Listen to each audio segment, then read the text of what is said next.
Villains are destined to die. Chapter 31. I turned and gasped at what I found. There were strange markings on the wall. What are those lines? A large, perfect rectangle had been drawn from the floor almost to the ceiling. I made my way over to inspect it more closely. There was another loud thumping sound, and I was now certain it was coming from behind this wall. I rushed over and ran my fingers over the lines that formed the rectangle. Wait, they weren't lines but cracks. I realized that it was the outline of a door, probably a secret entrance. So you really are a mage after all, huh? The idea that I'd found a secret passageway, the kind you'd usually only find in books and movies, made my heart pound with excitement. In the game, Winter would appear whenever the heroine was feeling sad or upset, and performed fancy little magic tricks. What the developers had intended for Winter's character was pretty obvious. Whenever you're feeling down, he appears out of nowhere and acts cute, kind of like a novelty keychain. They'd probably been going for someone that was fun, but ultimately just flashy. The game was very easy in normal mode, and pursuing Winter's ending was especially so. Unlike the other picky love interests, he had been genuinely fond of the Duke's daughter from the moment he met her. That was why I hadn't eliminated him as an option, since he seemed to have a gentle nature. Now he's nothing but my backup plan. I laughed bitterly to myself, then frowned as I scanned the cracks in the wall once more. How do I open it? There was no doorknob and no indent, like one would find in a sliding door, that I could fit my fingers into. There were only the thin lines that formed the outline of a door. This can't be just for decoration, can it?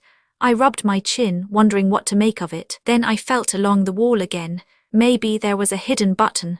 I was groping the wall when a white dialogue window appeared. System, hidden quest unlocked. Uncover the sorcerer's secret. System, you have discovered the sorcerer's secret chamber. Would you like to enter? Reward unspecified. Accept/decline. What the?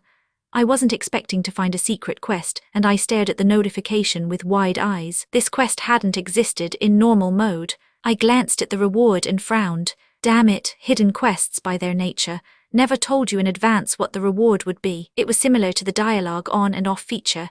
Both came with unknown boons. Should I accept? I wondered, staring at the buttons hovering at eye level. I only really cared about Winter's affection score, and had no interest in uncovering his secrets. Everyone was entitled to their privacy, after all. What use was it sticking my nose where it didn't belong? It's not like the reward is an increase in affection score, or anything. I might end up losing more than I gain. Darn it. I was reaching for the decline button when another loud banging noise made me pause. The sound, accompanied by low vibrations, came again, and this time I was able to see the wall shaking. But then again, if this suspicious entrance leads to a secret chamber, Winter might be inside. Some time had passed since I'd arrived, and he had yet to appear. Maybe this was one of the mandatory hard mode quests I'd be forced to complete anyway. I read the hovering notification again carefully. There were no penalties for failing the quest, only the promise of a mysterious reward. I could only assume that meant everything would be okay, even if I failed. Probably. All right, I came all this way, so I should at least see him before I leave. Making up my mind, I accepted the quest. Without further ado, the rectangular segment marked on the wall slid aside, revealing a secret passageway. I entered without hesitation. Beyond the wall was a dark, broad corridor that stretched into the distance. Looking at this building from the outside, it should not have been physically possible that it contained such a long tunnel. I felt a surge of excitement, like I was going on an adventure in a movie. I heard another loud thumping sound, accompanied by the same faint tremors as before. Frowning, I covered my ears. What in the world is he up to? The noises were coming from the end of the corridor, where a bright light was emanating from the room beyond. With my ears covered, I began making my way down the long passageway. I slowed to a stop when I reached the doorway. There was a huge, sprawling room inside, probably as big as the property that stretched out behind the Duke's manor. Countless bookcases lined every wall, each filled with various tomes. The Duke's study housed an impressive collection of literature, but this was on par with a national library. Whoa, I stared in awe at the magical expanse,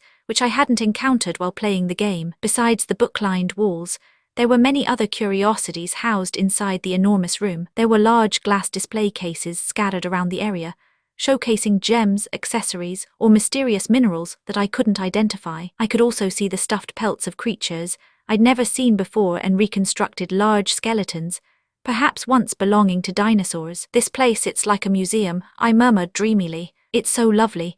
I never expected to find a vast space filled with so many mysterious things behind that secret door. Deciding to venture deeper inside to explore, I lowered my hands from my ears. With a skip in my step, I made to look around but was promptly interrupted. The loud slamming and thumping noises, momentarily forgotten, rudely pulled me back to reality. "You idiot! Aim for that spot," a small voice cried. Like this, a different tiny voice asked. Like that, there was the sound of a small explosion, then a crunch. "Oh God, watch out for the shards."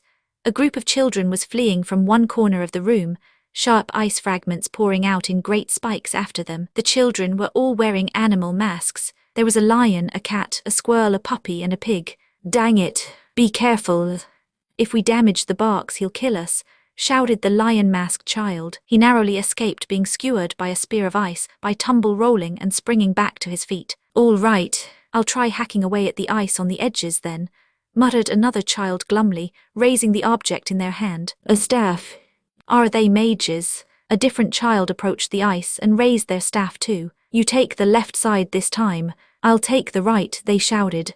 A total of 5 children now surrounded the chunk of ice as it towered over them. I eyed the jagged, cold mass carefully. I could see something encased within the ice, and I had a feeling I'd seen it before. If my memory served correctly, it was an ancient sorcerer's relic. Acquired an ancient sorcerer's relic. This necklace was discovered by Winter in the north. It's an artifact frequently used by ancient sorcerers. It changes color when toxic material is detected in the vicinity.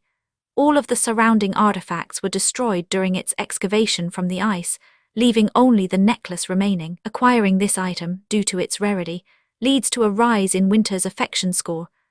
I couldn't remember the exact percentage by which his affection score would rise if I managed to get a hold of the artifact. This is the event that caused all the other artifacts to be destroyed. My musings were interrupted by one of the children chanting, "Non perdon and fear o thumb," called the child in the pig mask, speaking in a strange language. A white ray of light, resembling a laser beam, shot out of their staff. As soon as the light made contact with the ice, it erupted in a huge explosion. The children shrieked. "Get out of the way," they all fled. When the smoke cleared, a chunk of ice near the chest had been blasted away. "Wow guys, look, the corner's sticking out. We did it, you're right. Let's try that again together this time. You idiots, artifacts need to be treated with the same care as a newborn baby." I was horrified by the children's misplaced enthusiasm. If they continued as they were, they would destroy the ice and the box inside it. "Kids," I cried, rushing over to them. "Nam perdonen." "Hey, stop," I said, hastily stepping in front of the child preparing to cast another spell. "What are you doing?" They appeared to be maybe 10 or 11 years old. I was suddenly being scrutinized by many pairs of clever little eyes. The child with the lion mask pointed his tiny staff at me. "What the—" "Who are you, ma'am?" "Don't call me ma'am," I protested. "But your mask is painted like a noble lady's face," yelled the boy. "That's right, that's a scary noblewoman's face," cried another of the children. I realized I was still wearing the mask. Why are they saying it looks like a noblewoman though? I wondered what the children meant. Then I realized that the white smiling mask probably reminded them of a noblewoman's white makeup. "It's nothing like that. I'm here as a guest," I said, forcing myself to calm down and explain like an adult. Then I asked, "Who are you?" "We're the guild master's pupils," one of the children answered. "Idiot. You can't tell her that," another cried. "But guests aren't allowed in here." "That's right, guests can't come in here." "How'd she come inside?" The children all started speaking at once. I'd never been good with children, even in the real world. I watched the children shouting over each other, and a memory from my days in kindergarten suddenly came to me. "Kids, stop. Everyone clap your hands." Chapter 32. Everyone clap. I shouted and clapped my hands 3 times. None of the children followed along, no doubt finding the practice unfamiliar, but they all peered up at me quietly regardless. I spoke while I had the chance. "It doesn't really matter who I am or who you are. What matters is that you're about to destroy a precious artifact." The children stared blankly at me. "Don't you have chisels and hammers? Did your guild master instruct you to destroy the ice with magic?" I was asking because I was actually curious, but the children reacted like I was scolding them. They dropped their gazes to the ground, looking guilty. "No," murmured the child who'd pointed his staff at me, looking put out. He then rummaged around in his pocket, taking something out. "The guild master left us these, actually." A tiny ice pick and hammer sat in his hand. The other children produced their own chisels and hammers. "The ice is too thick to just use these," complained a child. "And it's enchanted too. The ice will just grow back after a few minutes," said another. "We can do magic, so we thought we'd be able to get it out more quickly this way," murmured a third. The children seemed melancholy. With a sigh, I held out my hand. "Give me those," I said, taking an ice pick and hammer from one of the kids. I approached the large mass of ice, which was nearly as tall as I was. The children, curious, gathered behind me. They were right. The chunks of ice that had been blasted away were reforming. The corner of the chest that had been freed was slowly becoming encased in ice again. I studied the spreading ice carefully and realized that there seemed to be a limit to its regenerative ability. The corner of the box was still slightly exposed, the spread of the ice stopping before it was fully encased again. "I might be able to recover it if I do this right." I asked the lion-masked kid, "Can you get some hot water?" "Yes, we can conjure some with magic. You don't want to damage the artifact. Can you spray it on the ice but make sure no water gets on the chest itself?" The child nodded enthusiastically and held up his staff again. "Water fission." A soft mist of water sprayed from the end of the staff, and moments later I called, "Okay, stop. Now wait for my signal and spray again." "Okay," I ceased scolding them, choosing to deal with the situation myself. The hot water had melted the hard surface of the ice on contact. Careful to avoid the chest, I placed the tip of the pick into the softened ice and swung down hard on the handle with the hammer. With a cracking sound, a huge fracture formed in the ice around the chest. I drove the pick into the crack a few more times, and soon was able to lift out a huge hunk of ice, revealing the corner of the chest in full again. I waited for a long moment, just watching, and my suspicions were confirmed. The ice took much longer to regenerate if the same area was eliminated multiple times. "I think this might be the only way to remove the ice without harming the artifact." "What do you mean?" asked a child. "The old-fashioned way." I delivered the news without sympathy to the children peering up at me with shining eyes. "Don't try to take shortcuts with magic. You'll have to melt the ice and chip away at it piece by piece." "Oh," they all groaned. It seems they had been convinced there was a simpler way. "The area that's carved away seems to take longer to regenerate at least. So, we chip away at the same part over and over?"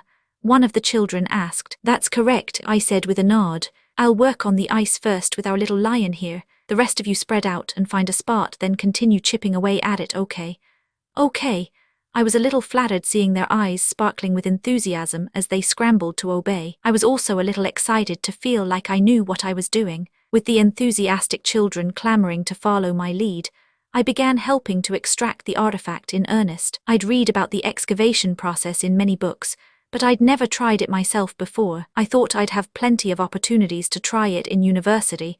I smiled bitterly. I never imagined my long-awaited dream would come true for the first time after I was forced into a game world. "Now then, try hammering right here. Make sure the pick doesn't come in contact with the box, you'll scratch it." "I want to try." Me too, me too."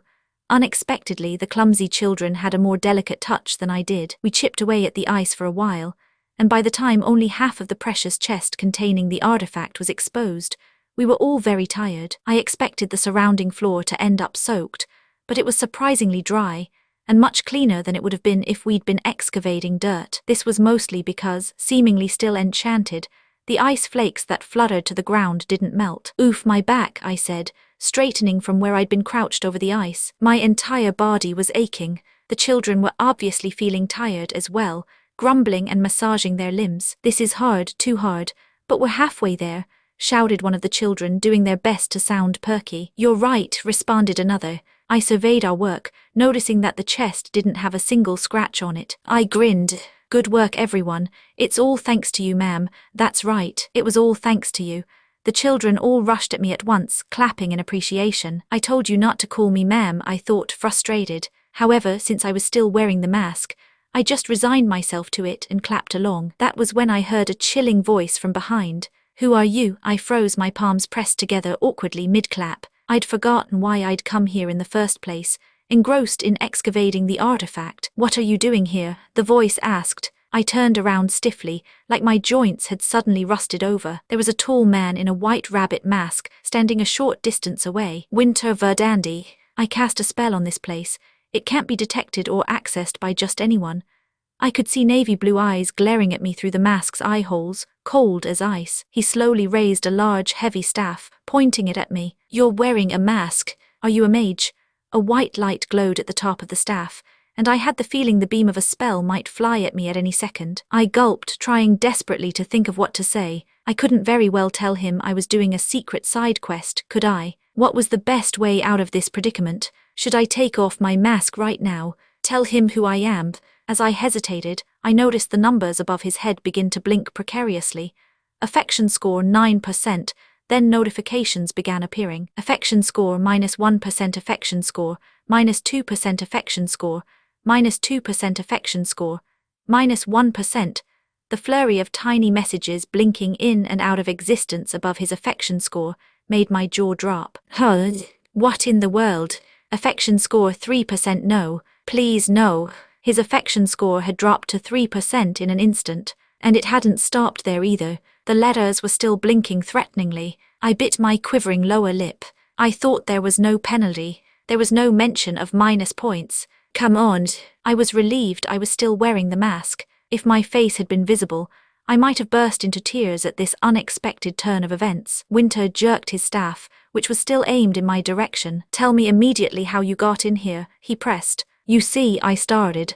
I hadn't experienced such a sudden plummet in affection score since entering this world, and so my mind was drawing a blank. I was so shocked that I couldn't think of a single thing to say. My lips moved helplessly, but no words came out. We brought her here. One of the children cried as they all ran in front of me, forming a barrier between us. This lady seemed to know a lot about excavating artifacts, so we asked her to help us.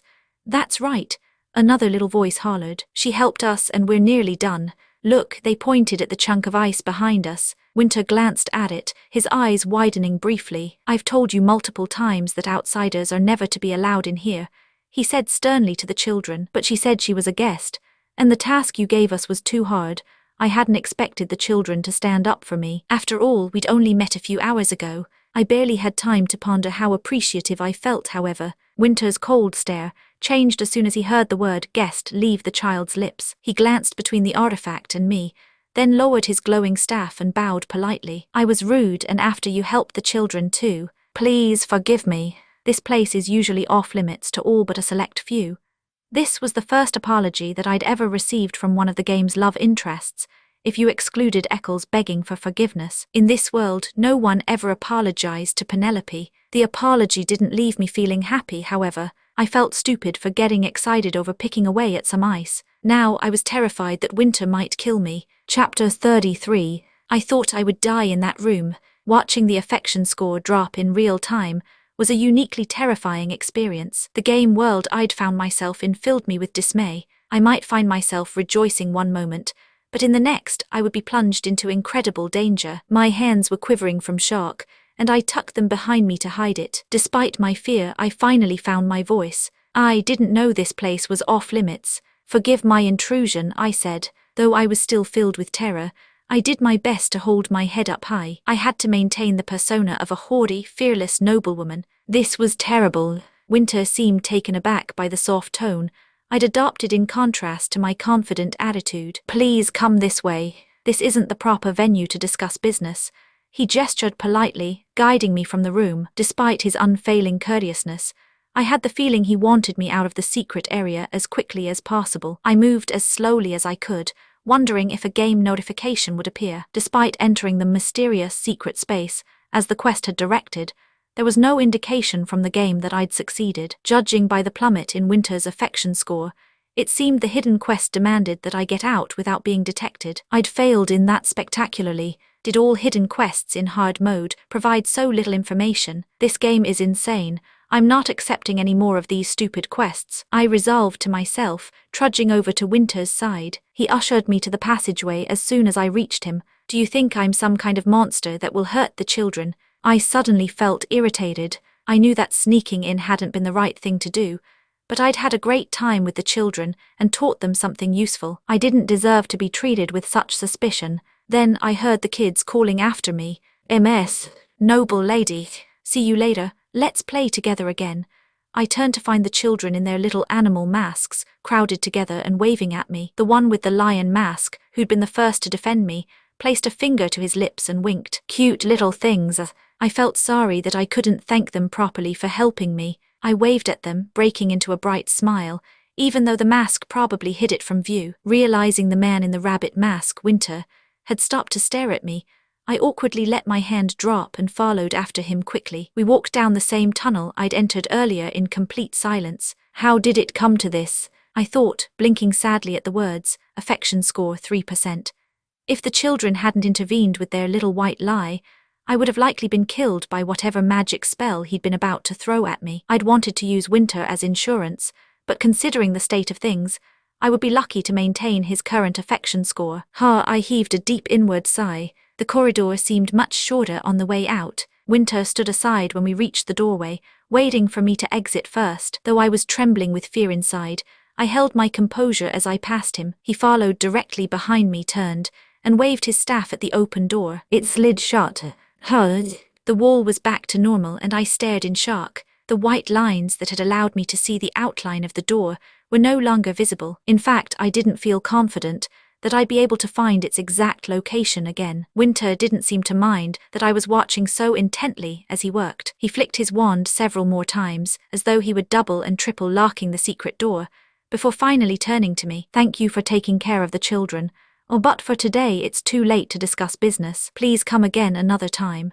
I'd expected to be questioned on how I'd gotten inside, but he was simply sending me away politely. Processing his words, I glanced out the window next to the entrance and saw that the sun was already setting. I'd been so engrossed in working with the kids that I hadn't realized time was passing so quickly. Emily would have noticed my absence by now. I'm done for. The Duke is going to want to see me for sure, I thought, fighting the sudden urge to cry. Since I was already in trouble, I decided to take a more brazen approach. I'm not here to make a request. You sent a white rabbit asking me to come, so I came to hear what you have to say.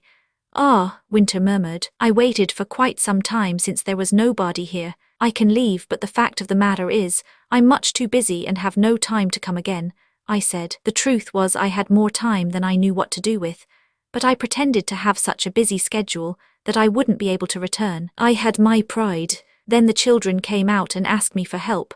Do you understand? It wasn't my fault, it was yours. You came late. I shamelessly pointed at the wall that housed the secret door. Winter appeared taken aback at the mention of the white rabbit, and only grew more so as I continued speaking. It seemed that not even a mage had the ability to uncover that the intruder in their secret room was the client they'd contacted earlier that day. To my surprise, he bowed and apologized. Forgive me. My clients usually come a day or two after I send them a message. I didn't expect you would come so quickly. My mistake. I felt a blush spreading across my cheeks and was relieved that I was still wearing the mask. So you're not supposed to come right away. How was I to know that nobles usually waited a day or two before showing up? Now he'd think I was an impatient client who'd rushed over the moment the message arrived. Not only that, but the request I'd made.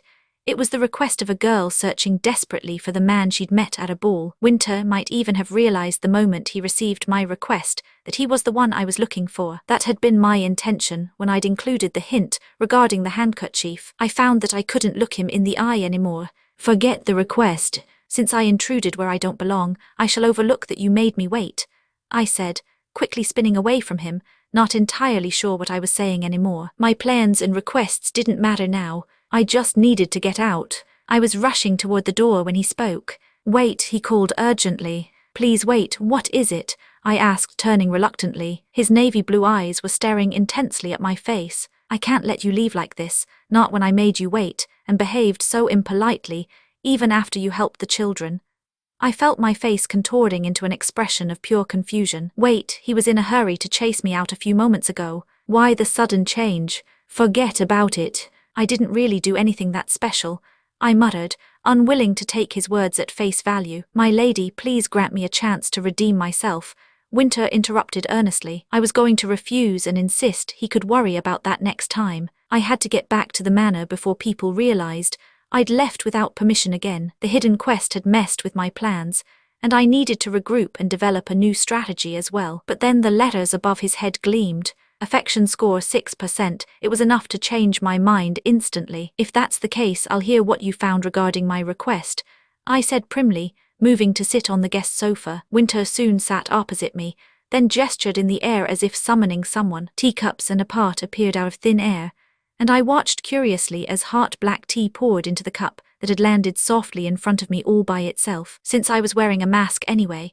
he wouldn't see the expression of wonder worn by someone who had never really seen magic before. "Please drink," he said, lowering his hand and setting the teapot down softly on the table. I picked up the cup and took a sip.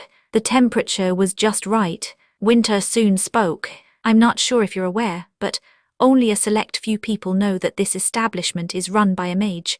I also know you're a marquess," I thought smugly. I nodded without comment though. Furthermore, no one who has entered that secret chamber has ever left on their own feet. I nearly spat out my tea. Hurriedly setting down my cup, I asked coldly, "Are you threatening me?"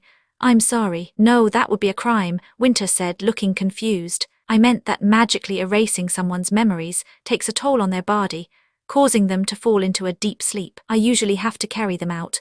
Ahem.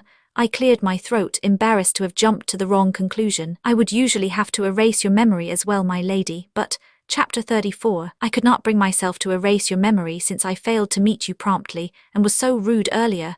Thankfully, Winter ignored my discomfort and continued calmly. "The most important promise I must uphold is the trust my customers put in me. If I erased your memories, you'd forget that you hired me entirely. I don't want that."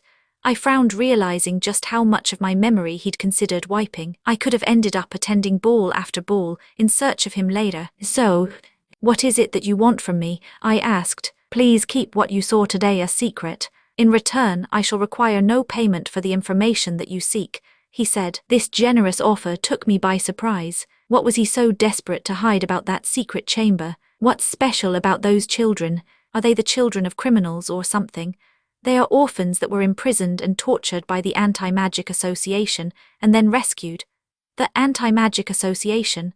Wait, I don't remember the game having such a detailed backstory. I combed through my memory, unable to recall anything about a group of people that hated magic. As magic became more readily available and spread, there grew a religion whose devoted followers began persecuting mages, claiming that magic was a dark art that went against their teachings. Winter said bitterly. "The current imperial family also endorses this same religion and its teachings, which means that the mistreatment of mages has been increasing." Winter paused for a moment before continuing. "Some of the heretic groups have made the absurd claim that only when all magic users are gone will the true emperor, ordained by the gods, be born. I'm sure you are aware, my lady, that the remnants of the holy nation of Layla, which was recently defeated by the Crown Prince's army, have been causing many problems." Of course. I had no idea what any of what he'd just said even meant, but I pretended otherwise, nodding gravely. "It's ridiculous, but a surprising number of nobles in the Empire agree with them." "Nobles agree with them? Why would they?" I asked, frowning. "They have their own businesses, mass-producing magical items and tools. Though they use us, they would prefer that all mages were gone in order to monopolize the market themselves." When I'd played the game, I hadn't known why Winter hid that he was a mage. I thought it was just a random detail added by the developers. I hadn't imagined that there was such a complex reason for it. The background details of the game seemed to all have some sort of underlying reason for existing, as I'd come to find out after learning the Crown Prince's backstory. I couldn't shake the feeling that this world seemed to be rapidly departing from the events of the game I had played. "Please, my lady," Winter said, bowing his head, "the children's lives depend on it." I noticed that the words affection score 6% began to shimmer as he continued to worry for the children, and I realized that my answer would greatly affect his affection score. As I opened my mouth to reassure him that I'd be careful, something suddenly occurred to me. Wait a second, something didn't feel right. Why would his affection score be so tied up in my response? Everything that had happened today had managed to take me by surprise, especially the secret quest. In the game, Penelope didn't go to the information guilds to look for Winter, did she? My eyes widened, and I realized the mistake I'd made. Everything I knew about the game was based on my experience playing normal mode. I don't know what Winter is like in hard mode. In the game, Winter had been a kind man who regularly took in orphans from the streets and helped the poor. The mage was patrolling a poor neighborhood, intending to help those in need, when he discovered the Duke's real daughter, who'd been adopted by a commoner. The kind-hearted female protagonist was able to return to the manor thanks to the mage's help. She began to join him in aiding the impoverished children, donating her time and wealth generously. As I mentally reviewed the mage's backstory, I wondered, if Winter is such a kind-hearted and gentle person, why did he bring the female protagonist to Penelope's coming-of-age ceremony? Of all the times he could have chosen to reveal her, all eyes had been on the Duke's adopted daughter, and I couldn't help but think Winter's timing had been intentional. "My lady," prompted Winter since I still hadn't replied. A sneaking suspicion washed over me. The hidden quest, which had appeared without warning, Winter's affection score, which had plummeted abruptly. Since I didn't know the plot in hard mode, I had firmly believed that I was on the correct path, that I'd changed things and avoided death. But what if all of this is just the predetermined story in hard mode? Clenching my trembling hands, I summoned the dialogue options that I'd ignored for so long. Turn dialogue content on. I had to see for myself. A white box appeared immediately. "System, would you like to set dialogue content to on?" "Yes/no." I pressed yes and the options were revealed. 1. Why would I do that? 2. I don't know. What do I gain by keeping your secret? Do you have any rare gems? 3. What happens if I talk about the children? What will you do then? Oh, I groaned inwardly. Why were my bad feelings always right? Penelope, despised by all the male protagonists in normal mode, had apparently made her bed during the events of hard mode. My finger quivering, I made my choice. What happens if I talk about the children? What will you do then? For the first time in a while, I'd experienced the unnatural sensation of my mouth moving on its own. Winter's eyes hardened at my response, and when he spoke his tone had completely changed. "In that case, dear customer, you'd best consider your current position in the manner to be at risk," he warned coldly. Even though his head was bowed, this was no polite request. It was a warning. So he knows who I am. It was to be expected, since he had known where to send the white rabbit to find me. In normal mode, it appeared as if Penelope had ignored his warning, and spread rumors about the children anyway. Turn dialogue content off. Disabling the dialogue options again, I was able to speak freely again. "I'll be careful," I promised, and his threatening aura vanished almost immediately. Winter's affection score also began to shimmer again. Affection score 8%. His affection had now returned almost to where it started that day, and I was miserable that I felt so relieved by its return. I stood without further delay. "Are we done here? It's getting late and I need to be getting back." I'd worn the mask all this time for no good reason, and I was tired. If I'd known things would turn out like this, I'd have left the mask in my room. Winter stood as well, eyes wide with surprise behind the mask. "The information you seek, my lady." "I don't need it," I said quickly, holding up a hand. I'd made up my mind. I already found who I was searching for. Another information guild provided the name I needed. He flinched, and it was obvious he hadn't expected my answer. His shock didn't make me feel any better, though. Compared to the other male love interests, Winter was perfectly normal, but also now perfectly useless as insurance to my other plans. The damned side quest meant I now knew his secret whether I liked it or not, and that had ruined everything. Besides, Winter would soon meet the female protagonist from normal mode. He would have to make a choice between the beautiful young girl he met regularly in the slums and the violent Duke's daughter with the smart mouth. I had overlooked that the gentle nature I'd been putting my hope in also made Winter a double-edged sword. I'm better off focusing on those who haven't met the heroine yet. I decided I would no longer care what he thought of me, and abandoned all hopes I had for raising his affection score. Right, I suddenly recalled the objects I'd hastily gathered and brought with me. "You said you'd give me information in return for keeping your secret." I returned to stand in front of him, retrieving several things from my robe pocket. "I don't need the information, just give these to the person I was looking for, okay? That's what I wanted to request of you today." I set the white handkerchief and antique velvet box down next to my teacup. "Do you have a message I should pass on?" Winter asked. "Tell him it's a thank you that will suffice, I suppose." His navy blue pupils dilated a little as his affection score shimmered. Affection score 13%, chapter 35. It was a sizable increase in affection score, but I turned away without a second glance. "NCE. See you," I said. With that, my debt to him was paid. I'm going home, and drawing a big fat X over his name, I wrenched the door open, only to feel the handle slip from my hand as the door was forced shut again. I twisted the knob again, then was surprised to find that there was an arm above my head, holding the door shut. Winter was standing behind me. I quickly turned and found myself nose to nose with his rabbit mask. I was trapped against the door beneath his towering form. "My lady," his deep voice seemed to vibrate through me. I felt oddly flustered by the position we'd found ourselves in. "What is it? Do you have something you need to say?" Winter spoke after a heavy pause. "I would like to thank you for caring for the children today," he murmured. "It's fine." I'm the one who was trespassing, so I can't bear to remain indebted to someone," he interrupted. As he spoke, he slowly lowered his head. Our masks were almost touching. Is he trying to scare me to make sure I keep my mouth shut? My throat abruptly felt as dry as a desert. He didn't have to put any pressure on me. I'd already fully intended on keeping my mouth shut anyway, since I wanted nothing more to do with him. I backed into the door, shrugging and pretending to be unconcerned. "I don't need anything from you. I don't care about your hang-up with debts. You're off my list the moment I get home." Winter was silent for a moment, before replying, "I'm a mage. That means I can do things that people ordinarily can't." I didn't understand where he was going with this. "Are you trying to say you could kill me and get away with it?" I didn't know how to respond to being threatened like this. "Please come back if you ever need my help." Suddenly, a white dialogue window slid into view behind Winter, who was still leaning over me. "System, mission complete. Uncover the sorcerer's secret. System, you safely learned the secret, hidden inside the mage's mysterious chamber. As your reward, you will receive a mage's help voucher X1. System, accept the reward." "Yes." /No.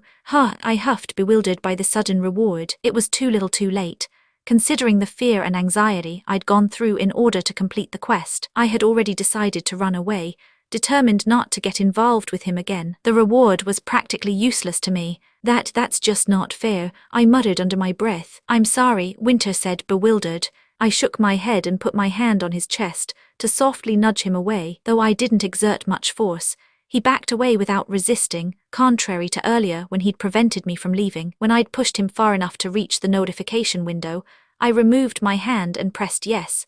In one smooth motion. "I'll come back if I need you," I promised. I had no choice but to accept the ridiculous reward. Who knew if it would be useful to me later? My life seemed to be in constant danger, after all. "Though I don't think it's likely," I added begrudgingly. I had to avoid asking for his help if possible. "System, you have acquired Mage's Help Voucher X1. Shout help when you wish to use it." I read the message, and then I turned and threw the door open. By now, the alleyway was already filled with the long shadows cast by the setting sun. Oh, damn it. I felt my heart sink as I trudged down the last of the stairs. "You idiot. You forgot to ask him to call a carriage." It had completely slipped my mind that I wouldn't be able to teleport back. Should I go back and ask for help? I thought for a moment, turning to look at the door I'd slammed behind me. It didn't take me long to come to a decision. I'd stomped out, claiming I didn't need his help. It would be silly to go back inside and ask for a carriage. I was done embarrassing myself for the day. It's going to take me forever to get back. I hope the Duke's still busy with work when I arrive. I gazed at the alley that stretched before me with despair. Thankfully, it seemed to lead to a wide street that was brightly lit. I could hear the sounds of the festival, which had yet to end. I should get to the main road first. I'm sure I'll be able to find a carriage there. Grateful that the alley didn't lead to a maze like the one I'd been confronted with when rescuing Eccles, I hurried along. As soon as I exited the short lane, I found myself on the main road as expected. The scene that greeted me was similar to the time I'd visited the festival with the Duke's sons, filled with stalls and shops. I needed a carriage, but the street was overflowing with people instead. Scowling deeply, I scanned my surroundings. That was when I noticed men wearing armor that bore a familiar insignia. Not far away, 2 knights donned in silver armor were questioning a suspicious-looking man. "Your identification, please," said one of the knights. "What do you want my identification for?"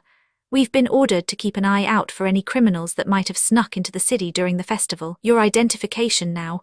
Well, the man didn't seem willing to comply. "I've seen that armor somewhere, I swear," I thought. My eyes widened as it suddenly came to me. "Wait a second. That's the Eckhart coat of arms." Glancing around once more, I realized that the Duke's knights lined the street in small groups. Why are they here? Did the Duke notice that I was gone and send them out to find me? I felt a wave of terror. This was not good. Derek was in charge of the knights, which meant he could very well be nearby. If they find out that I snuck out, I'm as good as dead. Though I'd volunteered to stay in my room as a sign of remorse, the Duke hadn't permitted me to leave the manor yet. I cast my gaze about hurriedly. I had to get home before Derek saw me. That was when I heard a familiar voice coming from where the 2 knights stood. "What's going on here?" "Sir." The knight saluted and I watched, desperately hoping it wasn't him. I saw black hair. The man wore armor carrying the Eckhart coat of arms in silver, an ornate black cloak billowing behind him. It was Derek. He was right there. My heart was racing. To my great relief, I was still wearing my robe and mask, which made me impossible to identify. He won't recognize the mask, will he? It had already been a week since Reynolds had bought it. Derek hated the very sight of me, so surely he wouldn't remember such a tiny detail. There was a crowd of people shuffling past him, and so he hadn't spotted me yet. I hunched over as best I could, planning to let the crowd carry me to safety. That's my ticket out of here.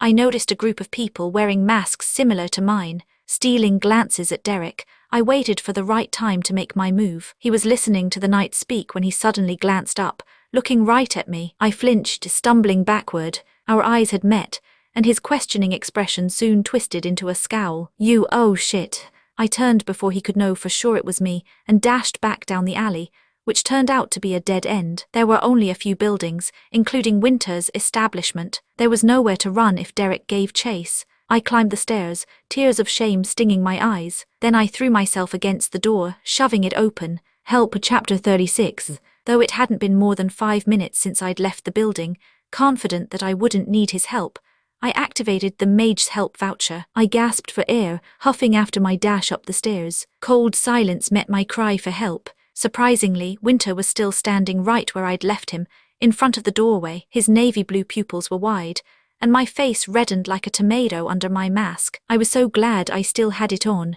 I'd lamented how useless it had been wearing it, but now felt relieved. Please close the door and come inside, Winter said after a moment of stunned silence, stepping aside to let me through. I cleared my throat awkwardly. Damn it, this is embarrassing. Fighting a wave of embarrassment, I hurried to close the door. As I pushed the door shut, I scanned the dark alleyway outside for any sign of Derek, but he was nowhere in sight. Did I lose him?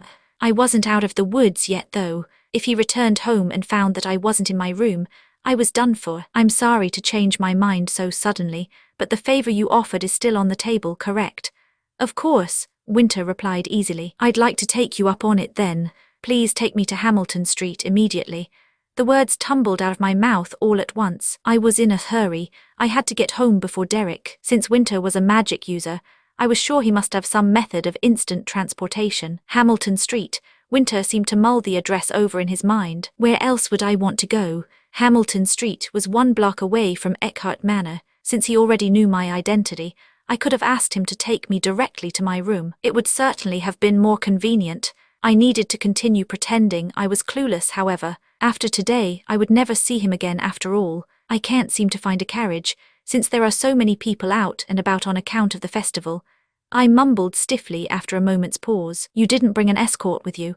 His eyes peered at me through the rabbit mask, deeply serious. I considered my only personal knight, whom I'd left back at the manor, though I'd told him he was to be my guard. I had never had any intention of having him perform those duties. Since I've decided that he's my only way out, I need to be even more careful with him. I wasn't going to tell Winter any of what was going through my mind, though, so I shrugged and demurred. Can't a lady have her secrets? Winter cast one last suspicious glance my way, but accepted my answer without further comment. He produced his wand from the folds of his coat and held his hand out to me. Please take my hand. As I'd hoped, he seemed to be readying himself to perform a spell. What a relief! I placed my hand in his, and he gripped it firmly. At the same time, a white window popped up in my vision. System, you have used Mage Help Voucher X1. System, traveling to Hamilton Street. You might feel a little dizzy, he warned gently, and then all I could see was white. When I opened my eyes, Winter and I were standing in a quiet alleyway I was very familiar with. He'd teleported us to Hamilton Street. Good. That should give me a head start on Derek. I smiled, satisfied. Then an odd thought struck me. We'd been transported by Winter's magic, but it felt identical to when I'd used the game's teleportation function in the past. I felt a puzzling sense of déjà vu. You can let go now, Winter murmured, standing beside me. What do you mean? You're still holding my hand, he clarified. At his words I glanced down and realized that I was holding his hand tightly, our fingers interlaced. Oh gosh, I dropped his hand hastily and backed away several paces. Wait.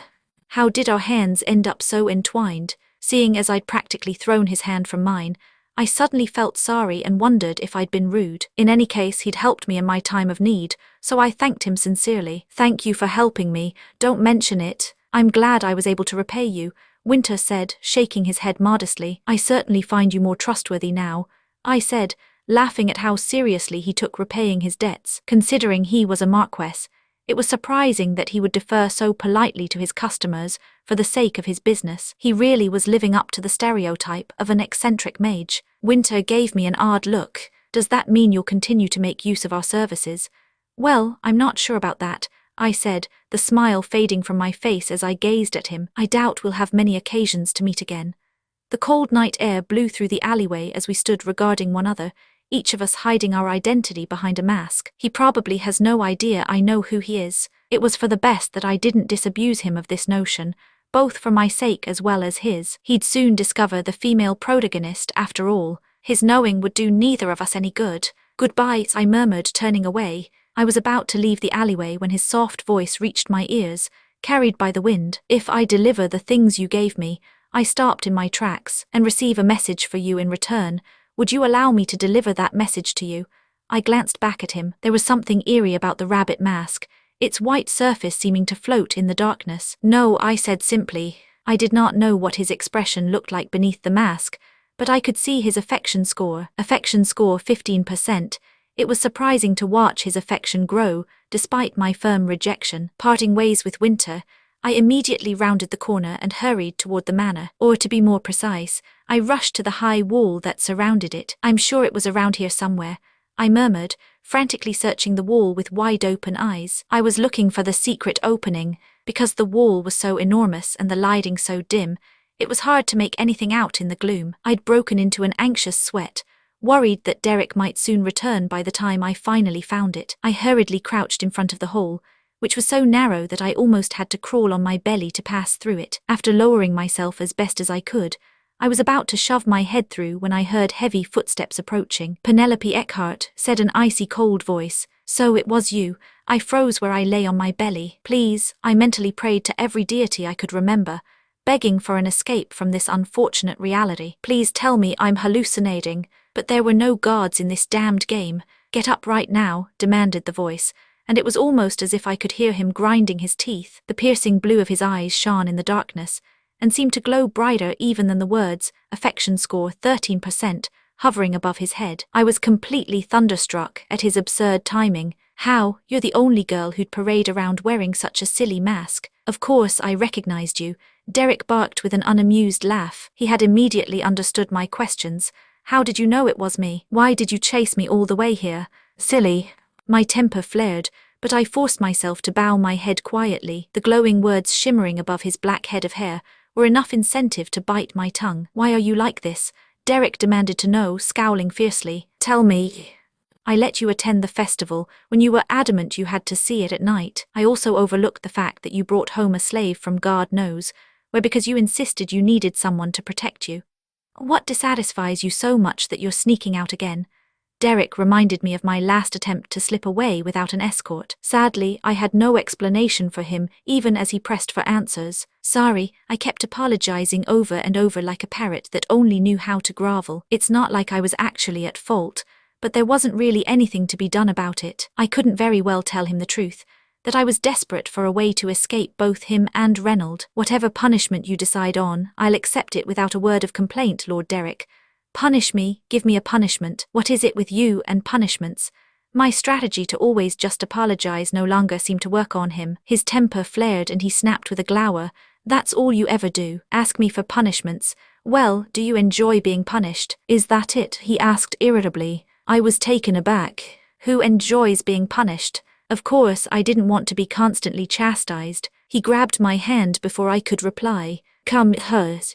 What? He dragged me along behind him, giving me no chance to protest. Wait, what is happening?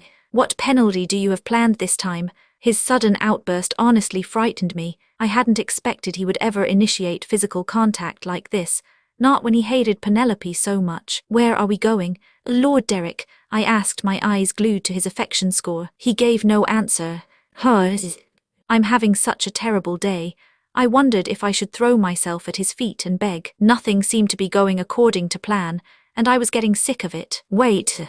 I may be his despised fake sister, but he wouldn't run me through with his sword like the Crown Prince, just because I left the manor a few times, would he? I tried to look at the positive side of things. I needed to right now. A chilling thought occurred to me though. He might not kill me with his sword, but he could bring about my demise in other ways. For example, he could drag me into the manor and tell everyone what I'd been up to in my silly mask, as he described it. He could magnify every minor mistake I'd made, causing everyone else to hate me, including the Duke who'd adopted Penelope. That was what had always happened when I'd selected the wrong choice in the game. Ugh.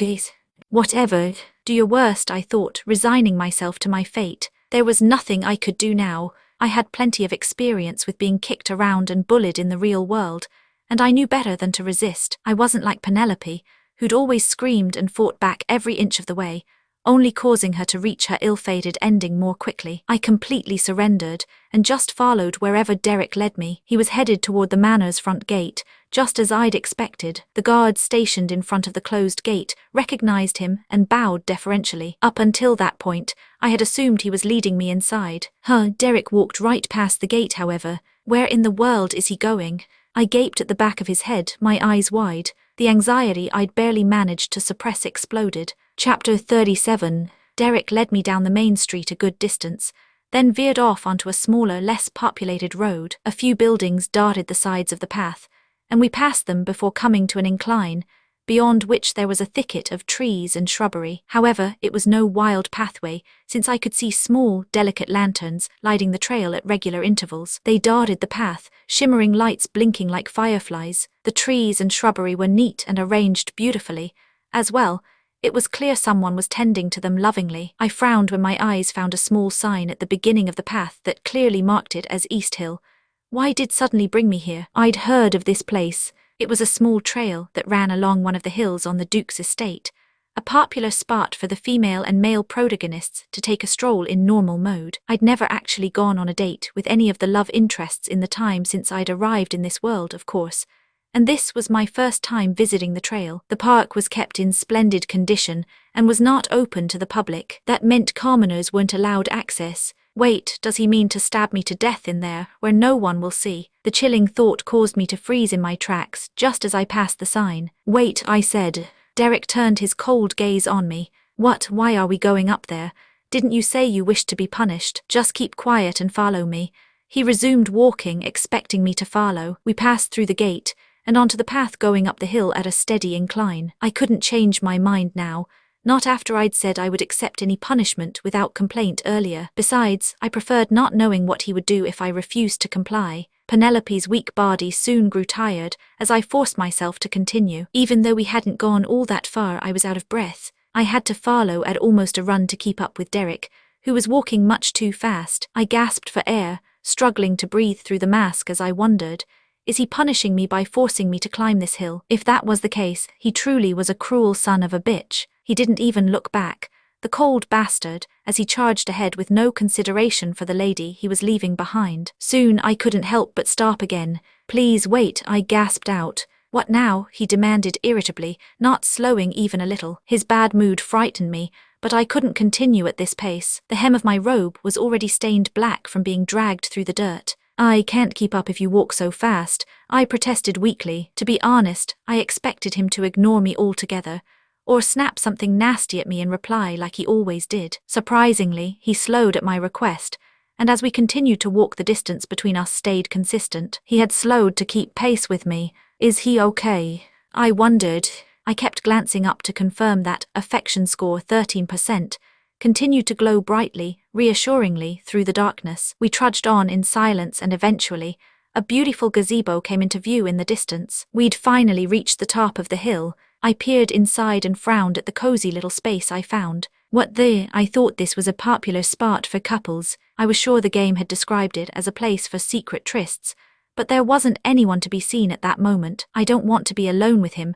Filled with despair, I trudged over to one of the benches. I was completely spent, and I desperately needed a break. Come over here, Derek said, dragging me away before I could sit down. It was only when we'd reached the very top of the hill that he came to a halt. Look down. I did as I was told, resigned to my fate. I peered down. I gasped, my eyes growing wider and wider at the view that met my eyes. The hill we'd climbed was deceptively simple in appearance, but hosted a perfect view of the entire capital, including the beautiful lights of the festival. The streets were lit with colorful lanterns, and large crowds flowed between the old buildings like waves. In normal mode, there hadn't been a festival, and in hard mode, I hadn't been allowed anywhere near any festivities. Therefore, this magnificent view wasn't one I'd ever seen before. Wow, I murmured, dazzled. I hadn't realized how beautiful it was when I'd been down there myself, walking the streets. I'd had no time to take notice of such things, busy as I was planning for any contingency, and always looking over my shoulder. The same could be said about my life in the real world. I'd never had the time to stop and enjoy the view, but taking a step back and looking at the world like this, why does it feel so real? It was a strange feeling, and my heart pounded. This is just a scene from a video game. I was distracted from my racing thoughts when Derek raised his hand, pointing. Look over there, Penelope. I stared at where he was pointing, a scene not far from the hill. It was a large street filled with people, and I could see 2 knights in silver armor running. A man was fleeing from them frantically, but before long he was caught. He couldn't dodge through the crowd with half as much skill as the knights could, and they pinned him down easily. He was probably a pickpocket. They were commonly found at crowded events like this one. I guess people here are no different from those in the real world, I thought. Derek, who was also watching the knights, said, "Those pickpockets are nobodies. The capital becomes a hotbed of crime during the festival. Worse things are no doubt happening out of sight. There was a murder at a pub on Hamilton Street yesterday, though I doubt you heard about it from your cozy room." Wait, was that an insult? I stared up at him in surprise, wondering why he was bringing this up all of a sudden. That's what's happening here, despite being located only a few blocks away from the Duke's manor. What do you think happens in the merchant district, which is frequented almost entirely by criminals and mercenaries? He continued. I realized that he was continuing the conversation we'd been having at the manor wall. So is he lecturing me or making fun of me? Now all that was left was to figure out what his goal was, dragging me out here. Are you planning on mingling with those scumbags now, is that it? He asked. I had my answer. He was mocking me. Ugh. I shouldn't have expected anything different from him. I sighed and spoke after a long pause. I swear I've done nothing to tarnish the family name. Our reputation isn't something that you can control. Your actions have consequences, and those consequences affect our reputation, he said. I was wearing the mask, I shrugged. Derek's eyes were like shards of ice as he glared at me. And if someone had been able to recognize you immediately as I did, more importantly, do you think those sorts of people will allow you to wear it for long after they find out you're a girl? I'm not a child, Lord Derek, I interrupted firmly. I have behaved like a fool in the past, I'll admit, but I'm not stupid enough to walk into trouble blindly these days. I was nervous about how he'd respond to this, but I wagered I would have had to address this sooner or later. Most of my conversations had been with the Duke thus far, so I hadn't really had occasion to speak with Derek properly. Just like I had with Reynold, I would draw a line in the sand. You're the daughter of a duke, not a pauper, and yet you chose to crawl around in the dirt and sneak about. The reason I left without telling anyone today was, I trailed off, trying to think of an excuse he would accept. I needed something that wasn't overly complicated and reasonable enough to satisfy Derek, who was more finicky than his father. I said that I'd stay out of your hair from now on, didn't I? That's what you wanted, right? So I left quietly to avoid bothering anyone. There, it was perfect. You told me to stay out of sight, so that's what I did. However, maybe I'd misspoke since Derek's eyes only grew colder. And why did you visit the merchant district? There was no end to his questioning. I felt a sudden wave of fatigue. Must you know even that? It would be best if you just answered my question, Derek answered. I needed to find someone, so I commissioned an information guild. I knew that insisting a lady had her secrets wasn't going to work on anyone but Winter. I resisted the urge to sigh, mentally concocting an appropriate mix of fact and fiction. It was how I always handled Derek. Someone helped me at the palace. He lent me something and I lost it, so I wanted to send my apologies. Derek's endless questioning ceased abruptly, and I felt a rush of triumph. He knew I was talking about Winter's handkerchief, the one he'd instructed Emily to throw away. Chapter 38. Derek was silent for a moment, and when he spoke his tone was heavy. If it was really necessary, wouldn't it have been better to have the servants do it for you? If rumor had gotten out that a noble lady not even of marriageable age was searching for a specific man, it would be fatal to our family's honor, don't you agree?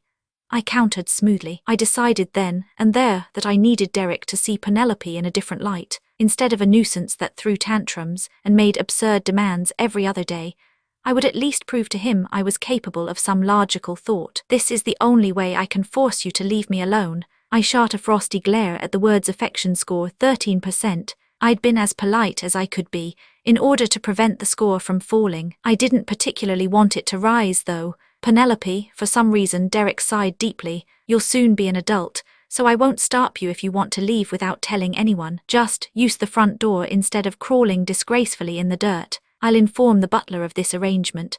Affection score 17%, or take that tramp you dragged into the manor with you on your outings. Derek's affection score had risen. I was confused by both this fact and his words. Wait, wouldn't he welcome it if I was killed in some obscure back street? Why is he being so nice? Considering Penelope's past, he was justified in being upset with my sneaking out of the manor on mysterious errands, since in the past it had always fallen on him to deal with the consequences of her maniacal behavior. Therefore, it was completely unexpected that he would permit me to continue coming and going freely. Didn't you say you would punish me? I asked, shocked. Derek frowned. You didn't walk around the manor in that stupid mask, did you? Huh. He reached out and took hold of my mask. You've tarnished the Eckhart reputation, and as punishment I shall confiscate this mask. Wait. He removed the mask before I could react. The cool night air danced pleasantly across my face, finally free of the stifling disguise I'd been wearing all day. Derek had appeared cold and angry through the mask's narrow eye holes, but now that I could see him properly, he looked different. That's your punishment. Was it just a trick of the light, or did he look like he was enjoying himself? Reynold bought me that. I muttered blankly, glancing between his face and my mask. Here, he said, holding something out to me. I've had the gems etched with magic. As long as you're wearing it, you'll be protected, and it also contains a glamour. The mage who crafted it tells me that to others, you'll appear as a boy your own age. A platinum bracelet with dark pink gems glimmered in the dim light from his large, gauntleted palm. The original gems were cheap and kept on breaking during the enchantment process, so I replaced them with the highest quality garnets. Derek added, sounding almost grouchy. I stared down at his large hand. It was the bracelet Derek had picked out on the day I'd snuck out to save Eccles. I remember thinking the gems, which were the color of ripe plums, resembled the color of my hair, but I'd never imagined he'd bought them for me. The gems could certainly be considered pink, so I'd assumed he would eventually gift it to the female protagonist at a later point in the story. And yet, come to think of it, this is the second gift I'd gotten from him. He'd given me the expensive-looking scarf before, and now a magic bracelet. An odd feeling swept over me as I gazed up into his blue eyes, which was why the question left my lips before I'd thought it through properly. Why are you giving this to me? I asked, glancing down at the bracelet again. True to their high quality, the tiny dark pink gems glittered even in the dark. The bracelet was so beautiful that I felt drawn to it, even though I wasn't normally interested in trinkets. But rather than feeling thankful, my mind was filled with questions and suspicion, since Penelope had a history with both Derek and Reynold. You're nothing but trash. Even if I didn't, this bardie remembered the way Derek had looked at Penelope. You never liked it when I bought extravagant things. I thought you liked jewelry, asked Derek, looking taken aback. I do, I said simply. In the game, Penelope was infatuated with fancy trinkets, but only because it was all she had to combat her loneliness and sadness. I like gems that are mine, gems that no one can say I stole or tell me I'm not worthy of. Also, I have no idea why you're giving me this. You despise me. I couldn't be sure Derek had understood what I was trying to say, but my words seemed to bring a memory to mind. His expression hardened. If you don't want it, throw it away. He turned the gauntlet the bracelet was perched on, allowing the glittering platinum jewelry to slip from his hand. It landed in the dirt. As I struggled to process his sudden shift in mood, Derek whipped around and stormed down the hill. I was trying to decide if I should follow when a notification appeared. System, quest successful, go to the festival with Derek. System, accept the reward. Yes. /no, what? I gave an incredulous laugh. Wait, I didn't know that quest was active. I remembered declining the quest after being prompted a second time to attempt it. How had I succeeded without ever accepting? With a scowl, I mashed my finger into the yes button and the letters immediately changed. System, you have gained affection score plus 3% for Derek, and a magic bracelet as your reward. What? So the other benefits it was talking about is this bracelet. I did remember that the quest promised rewards in both affection score and other benefits, but I hadn't paid any attention to the extras since my sole interest was gaining affection. I stared numbly at the bracelet lying in the dirt. Such a meanie. I crouched down and picked up the fallen trinket. I can't believe he just dropped it like that. I blew gently on the surface of the jewels to remove the dust, and suddenly a wave of deep sadness washed over me. I felt miserable, crouched in the dirt in order to retrieve the gift he'd thrown there. "You could have just said it was a gift," I muttered grumpily, watching the small white letters that indicated his feelings bob out of view. Affection score 20%. The festival stretched on for nearly a month, and finally today was the last day. Emily had made a big fuss about it, chattering about the parades, circus troops, fireworks and everything else, and how they would be larger and grander than ever before. She wanted us to go together, but I had no interest in leaving my room, choosing to ignore her and sleep in. I got up late in the morning and ate a simple sandwich for breakfast, then seated myself at my desk for the first time in a while. Quite some time had passed since I'd first arrived in this world. I'd had run-ins with all the game's male protagonists throughout the festival period, whether I'd wanted to or not, and it felt like I'd just completed a large story arc within the game. Well, I'm still alive somehow. In the beginning, every single day had felt like a close brush with death. That wasn't to say I was entirely safe now either. I had a long way to go. I need to assess where I'm at. Tugging a drawer open, I pulled out the piece of paper I'd hidden deep inside. In case I forgot, when I'd first arrived I'd written down all the love interests' basic backgrounds. I retrieved a fresh piece of paper and began writing down the changes in their affection score. Derek Eckhart 0% to 20%. Reynold Eckhart -10% to 10%, Callisto Regulus 0% to 2%, Eccles 0% to 25%, Winter Verdandi 0% to 15%. Writing it down on paper like this, it suddenly hit me how much things had changed. "That's unexpected," I murmured, gargling at Derek and Reynolds' affection scores. I was especially surprised to note the progress I'd made with Reynold. His affection score was very low compared to the others, but it had risen out of the negatives and grown a whopping 20%. Derek's had gone up by the same amount. Is it because I encountered them the most often? I wondered, puzzled by their scores. On the first set of notes I'd made about them, I'd confidently and vehemently scribbled out their names. I still couldn't find it in myself to be happy that their affection for me had gotten stronger. Their affection scores continued to rise when I didn't meet them, so it was likely that their hatred for Penelope had simmered down to mere dislike, since her frequent tantrums had come to an end. I can probably maintain this level of affection if I take care to avoid them as much as I can. Taking into account that the starting affection score in normal mode was 30%, neither of them were particularly fond of me in the grand scheme of things. However, as I had no reset button to fall back on, I had no intention of taking risks to try and increase their scores. I drew a big fat X through their names once again. Next, the Crown Prince. He wasn't even worth considering. I crossed his name out without a second thought and moved down the list. My hand that held the pen hovered uncertainly. Eccles, as I had planned. Eccles' affection score was the highest. I could reach the base score from normal mode if I gained only an additional 5% affection, a much simpler task than accomplishing the same with any of the others. This was especially true since Eccles' affection score often experienced large increases. In fact, I could probably complete his storyline with little trouble at this rate. Come to think of it, I've been so busy lately that I haven't gone to see him again. The sharp nib of the pen scratched noisily at the paper as I circled Eccles' name repeatedly. I could make all the excuses I wanted to myself, but the truth was I'd had plenty of time to go see Eccles before visiting Winter. So why hadn't I? Why do I feel so uncomfortable around him? Regardless of his affection score, I couldn't be sure what he actually thought of me. The memory was still crystal clear in my mind. His silent, baleful eyes peering along the length of the wooden blade he held to my neck. Chapter 39. Ugh.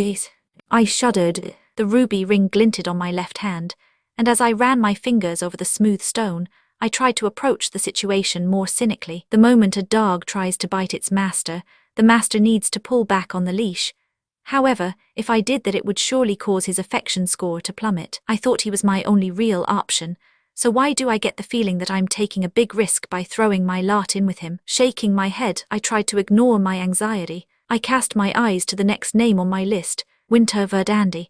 He was the first to give me a taste of the terrifying experience that was watching the male lead's affection score bleed away. I'd already made up my mind that I wanted nothing more to do with him, but seeing 15% made me hesitate. Winter's one major drawback was that he would be the first to discover the female protagonist, but he was also the most normal of the 5 love interests. I tapped my pen against the desk, beating out a steadily more agitated rhythm the more I thought about it. Unable to come to a decision, I flung the pen aside. Why is nothing ever easy? I complained to myself. Suddenly there were 2 firm knocks at the door. I was immediately on edge. Nobody could ever be allowed to find these notes. My voice sounded harsher than usual as I called, "Who's there?" "Pennell, my lady," the butler called back. "Wait one moment." With a mirthless smile, I gathered the various papers strewn across the desk and hid them away deep inside the drawer at a relaxed pace. Only after replacing the pen neatly in its holder did I allow him to enter. "Come in," I called. The door handle clicked as the butler opened the door cautiously before coming inside. "What is it?" "The Duke says it has been a long time since he took lunch with you and has invited you to dine with him."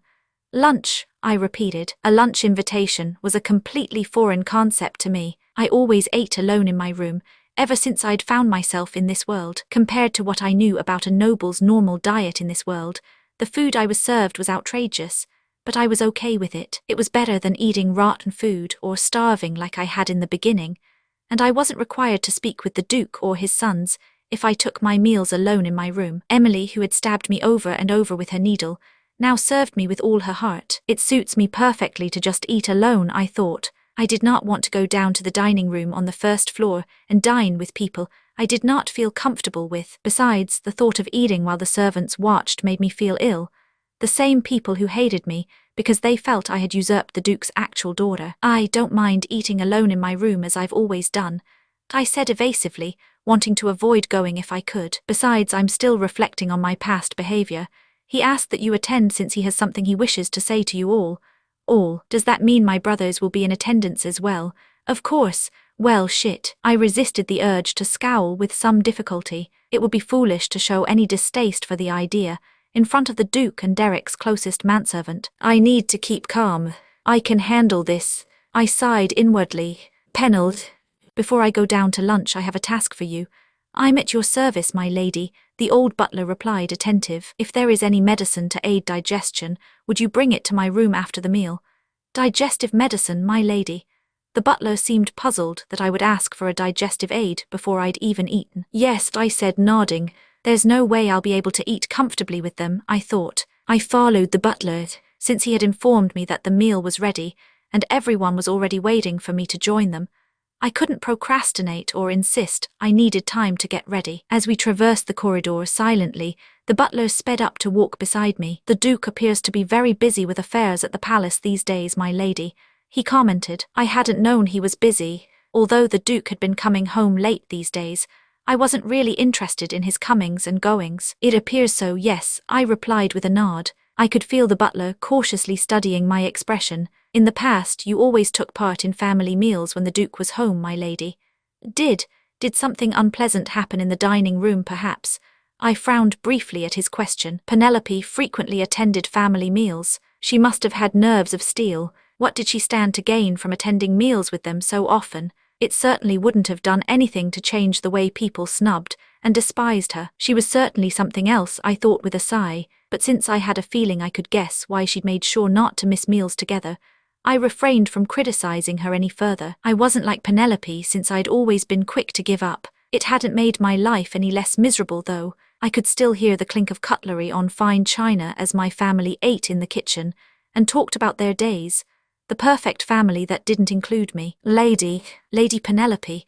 I blinked, realizing that the butler had been calling my name. We'd arrived at the stairs, and Pennell was shooting me a puzzled look. "Nothing happened," I finally replied, quickly descending the stairs before he came to any strange conclusions. "I was confined to my room because I behaved poorly, so it's only right that I take my meals alone." "Do you really think?" "I'm sorry, forgive me. It was a slip of the tongue." The butler appeared shocked to hear such a response from Penelope, his eyes wide like saucers. He didn't normally misspeak so badly. Pennell hurried to change the subject. "The Duke has been lonely ever since you began keeping to your room. He would not prevent you from taking part in the meal." The butler's words made me want to laugh. This sudden concern was not a sign of affection. If a dog started behaving out of character, it would elicit curiosity. The Duke might claim to be lonely, but he obviously didn't care enough to check on his youngest daughter, whom he had personally adopted, to see if she was being fed properly. "Well, I don't know about that. I don't think Derek would agree," I said sarcastically. "Well," the butler was about to continue, but I was faster. "Open the door," I said. my head held high as I ordered the servants waiting politely in front of the dining room. We had arrived in the time we were talking. They bowed and obeyed my command, but something unpleasant glimmered in their eyes. I didn't care. I had no desire to waste time concerning myself with every trifling NPC in the game. As the door opened, I could see the faces of the people I actually needed to concern myself with. The gruff, middle-aged Duke sat at the head of the table, and to his right sat his two sons, notifications glowing above their heads. Affection score 10% and affection score 20%. Is the concept of being on time too difficult for you to understand? Why are you so late? Affection score 10% growled as soon as he saw me glowering. I was taking a meal in hell, and it was only just getting started. As the brothers were seated to the Duke's right, I naturally moved to his left. The butler followed and pulled out my chair for me, retreating after I was seated. Even though I'd walked here on my own 2 feet, I felt like a prisoner that had been dragged to a cell. This is a lot of food for a mere luncheon. What is all of this?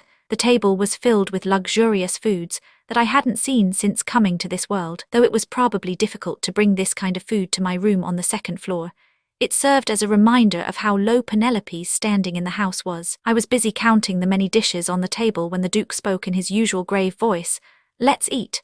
And so, the meal began. I didn't really know how to use the tableware in the manner of a noble, but Penelope had never been a stickler for etiquette in the first place. Because of this, I wouldn't invite any suspicion, even if my manners were far from perfect. I suppose I should be relieved that her reputation is already at rock bottom. With a surreptitious glance, I saw that everyone had picked up their spoon. I looked down at the cutlery set in front of me, and a bitter laugh escaped my lips. The tableware laid out in front of my seat was the sort used by children still learning how to eat with cutlery. "What's the matter?" the Duke asked, his sharp gaze landing on my face. "It's nothing," I said with a quick shake of my head. "I picked up whatever I could find, no matter how you looked at it." The Duke and his sons did not care what kind of spoon I used to eat my food anyway. If they did care, the Duke would have noticed something amiss right away. He's sitting right next to me after all. It seemed someone in the kitchen had dared to play a prank on me. Chapter 40. I chose the biggest spoon. It felt like I was having a tea party with dolls. Though it was the biggest one there, it was still smaller than a teaspoon. I tried scooping up some soup, but it was scarcely more than a few drops. I wasn't able to pick up even a single piece of lettuce using the tiny fork. The knife, which actually seemed to be the proper size, was so blunt that I couldn't even pierce the soft meat. This is fun. I picked up the utensils one by one, making a game of it. I poked at the food lying freshly steaming on the table. If I couldn't eat any of it anyway, I might as well play with it. If the situation regarding me in the kitchen is so bad, how in the world did Emily bring me edible meals every day? I was curious. After all, none of the staff in the kitchen had been affected when it was discovered I'd been served rotten food, which was more evidence that no one in the manor had any respect for me. However, after I'd threatened Emily, she'd always brought me completely edible food. Even when I'd made requests for specific foods, she'd done her best to always bring them to me, even if the results weren't always the most delicious. I should reward her, I guess. I felt a little sorry for being so harsh on her. I glared at the utensils scattered around my plate and thought, I have to teach them a lesson. In the end, I wasn't able to eat a single bite. As expected, the Duke and my two brothers failed to notice I wasn't eating. This was Penelope's place in the family. "So the festival is coming to an end already," the Duke said. While the brothers continued to eat, the Duke took a sip of his wine. He was clearly addressing me. "It's the last day, but you aren't going to attend?" "No," I replied stiffly, intensely annoyed. In the past, Penelope must have always gone to the last day of the festival. I had no intention of doing so, and my mood was completely soured by the realization I couldn't actually eat any of the delicious food in front of me. That meant I was in no mood to make polite conversation with the Duke. The two brothers turned angry glares on me, no doubt reacting to my tone. Their affection scores were blinking. Ugh, those overly precious assholes. I did my best to smile, turning back to the Duke. "I am still reflecting on my actions in my room after all. It seems you've been using that convenient excuse a lot these days," said the Duke, obviously displeased. "What kind of idiot volunteers to go into solitary confinement for a slave boy?" Reynolds sneered. As usual, no one responded to his nasty comments. I hadn't expected anyone to call him out anyway, so I barely paid him any mind, though I wished I could give him the middle finger. "There is a reason I called you all to lunch today," the Duke said, finally addressing why even I had been summoned to the meal. "There is to be a hunting tournament soon. A hunting tournament, I thought carefully, mentally combing through what I knew of the game. I vaguely remembered something like this in the game, but the details didn't come immediately to mind. It's to be held in the forest north of the palace once again, the Duke said, placing his fork and knife down gracefully. As you all know, this hunting tournament is very important. Royalty and nobility from the kingdoms conquered by the Crown Prince will be taking part in the event. Rare animals representative of each of these kingdoms will be released in the area. The Crown Prince's supporters do not look on us kindly, since we took no part in the war. Thus, we must cement our position. As such, yesterday at the meeting of aristocrats, I announced that the House of Eckhart would take part in the hunt. I couldn't care less about their political position. None of what he was saying actually had anything to do with me. He droned on, and I ignored most of his words, suddenly recalling what I knew of the hunting tournament in the game. The Empire of Aoka holds a hunting tournament every quarter. The purpose of these tournaments is to hunt slaves or rare animals from countries conquered by the Empire. It also serves as a threat and a reminder to their defeated foes. I'd read something along those lines during my time in normal mode, but the female protagonist hadn't actually been able to take part in the tournament. Penelope had poisoned her, jealous that the love interests would only have eyes for the real daughter of the Duke, now that she had returned. Thanks to her close shave with death, the female protagonist had missed the hunting tournament, but had been able to gain the affection of Eccles, who had been left alone at the manor with her, thus stealing Penelope's last remaining hope. Later, the angelic female protagonist had found it impossible to condone the Empire's evil practices, and convinced the Crown Prince to get rid of the hunting tournament altogether. When the player reached the end of the game with the Crown Prince, everything Penelope had done to the female protagonist was revealed, and so she was cruelly tortured as punishment. Her heart had been magically preserved to prevent her from dying. Then she had been fed every poison she'd given to the female protagonist, one by one. The resulting venom had caused Penelope's face to melt. Ugh!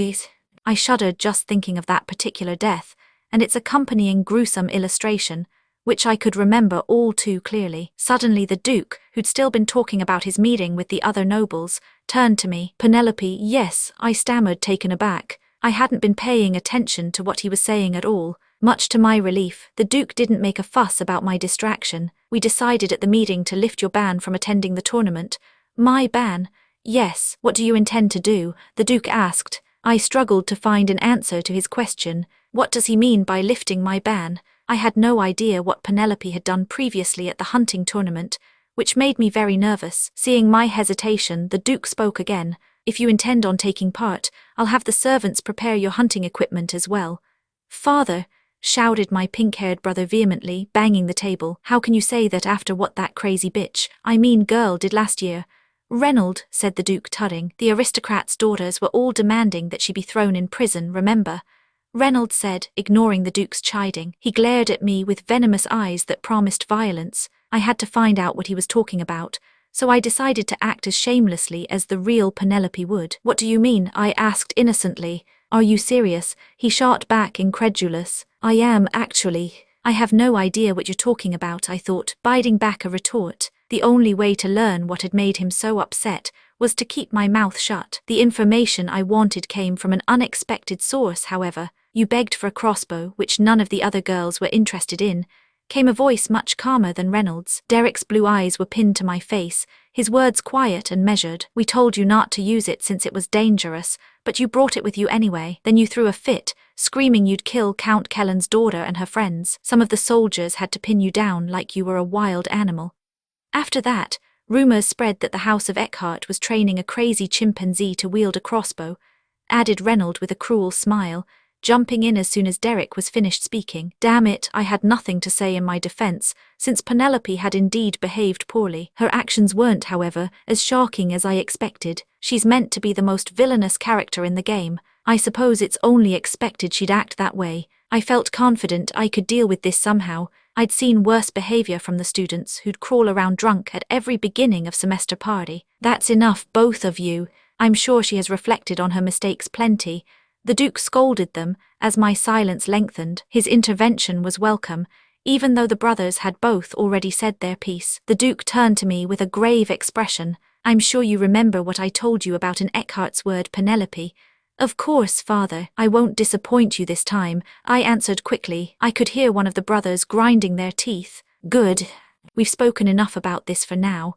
The Duke gently rang a bell that had been sitting on the table, apparently done with the conversation. The dining room door opened, and one of the Manor's staff members appeared with a cart carrying dessert. I didn't even get to eat lunch. How can I eat dessert? I watched glumly as she placed a different dessert in front of each of us. She was called Lady Dona, and had been in charge of the Manor's kitchen for a very long time. As such, she understood her master's tastes. The Duke and Derek both received a cup of black tea, while Reynold was given a plate of handmade cookies. Then it was my turn. Since I enjoyed dessert of any kind, I didn't particularly care what she gave me. However, I frowned at the dish placed before me. It was a jiggly milk pudding,